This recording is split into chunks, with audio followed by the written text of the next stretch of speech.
In Fultondale, Alabama, 14 months after the storm tore through, the scars are still fresh. It was an EF3 tornado that touched down. That was just hours after a tornado devastated this small town, impacting more than a third of the nearly 10,000 people here.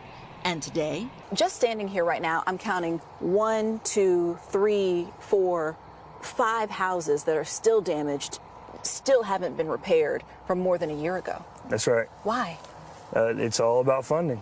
Funding that was denied by FEMA, which determined the damage here was not of such severity and magnitude to require federal help, so the federal government would not declare Fultondale a disaster zone.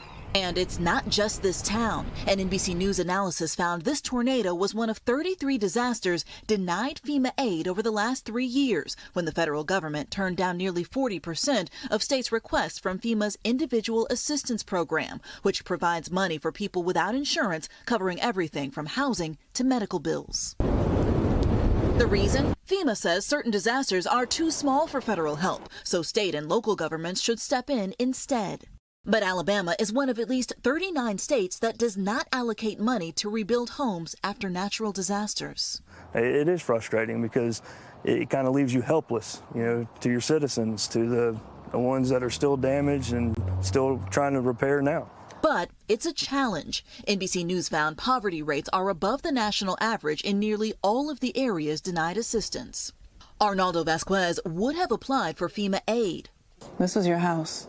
He was at home with his family when the tornado tore through, trapped by a fallen tree for more than 6 hours. Where were you? The other side. You were on the other side? Yeah.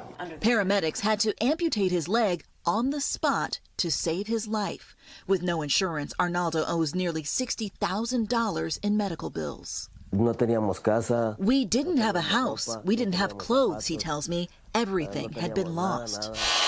They have rebuilt thanks to help from Good Samaritans. FEMA says it's taking steps to identify and remove barriers to its programs, but for people in Fultondale, there is no resiliency or coming back until you can get this stuff rebuilt. There's no healing. There's not.